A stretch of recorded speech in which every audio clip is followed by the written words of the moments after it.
बिस्मिल्लाहिर्रहमानिर्रहीम। अब ये चैप्टर नंबर 13 है और चैप्टर नंबर 13 क्लास 9th का है। इसमें आज हम क्वेश्चन नंबर 3 करने जा रहे हैं। अब ये जो क्वेश्चन नंबर 3 है, इसमें वो कहता है कि एक वर्ड है, एक मैथमेटिक्स एक वर्ड लिखा हुआ है। यहाँ पे ई आएगा, मैथमेटिक्स।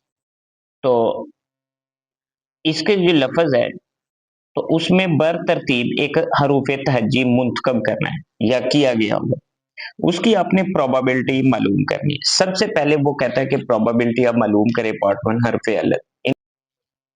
इसमें हमने प्रोबेबिलिटी निकालनी है हरफ अलग की, जिसको हम वॉवल्स भी बोलते हैं। अब सबसे पहली काम या सबसे पहला जो इसमें काम है वो आपने क्या करना है, सबसे पहले आपने फर्ज करना है कि अगर हम हरफ अलग का इंतखाब करते हैं तो उसका इवेंट्स, उसका नेम क्या हम रखें। तो हमने कि यहाँ पे क्या किया, फर्ज कर लिया कि फर्ज किया हरफ अलत या वॉवल्स जो हरूफ हैं उसके आने का इंतखाब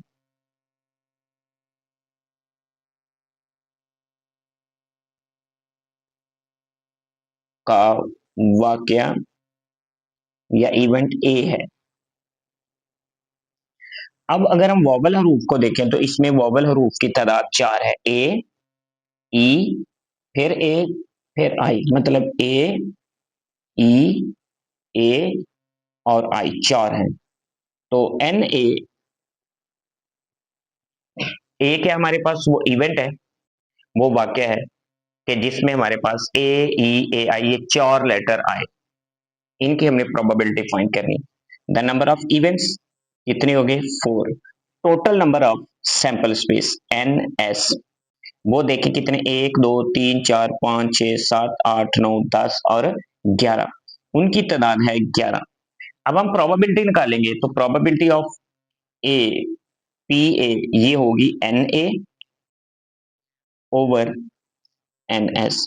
एन ए की तादाद 4 है और एन एस की तादाद 11 है। तो इस तरह मेरे पास जो मतलूबा प्रोबेबिलिटी निकलेगी कि या तो ए आई, ई आई, ए आई, फिर आई, इन चारों में से कोई लेटर आए तो उसकी प्रोबेबिलिटी होगी 4/11।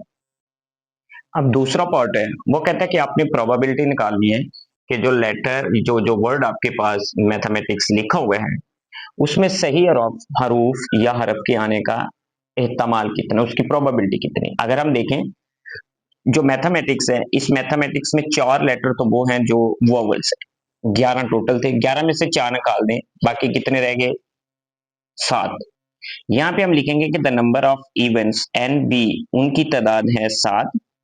Total number of sample space वो कितने हैं, एन एस, वो 11 है।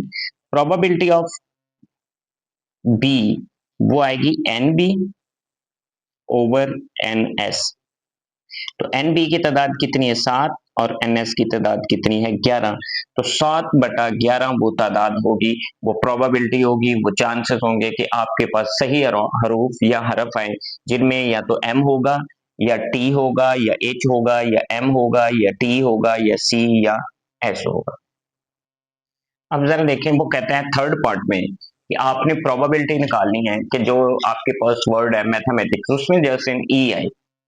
तो मैंने क्या किया कि फर्ज किया कि हरफ ई के आने का के इंतखाब का जो वाक्य उसका मैंने नाम रख दिया सी, कि वो सी है। तो अब मैंने देखना है कि ये जो मैथमेटिक्स है इसमें सी कितनी मरतबा है, उसमें मैथमेटिक्स सी जो है वो जैसे एक दफा है। तो मैं यहाँ पे लिखूंगा N C the number of events, उसकी तादाद 1 है। उसके बाद total number of sample space N S, उसकी तादाद 11 है।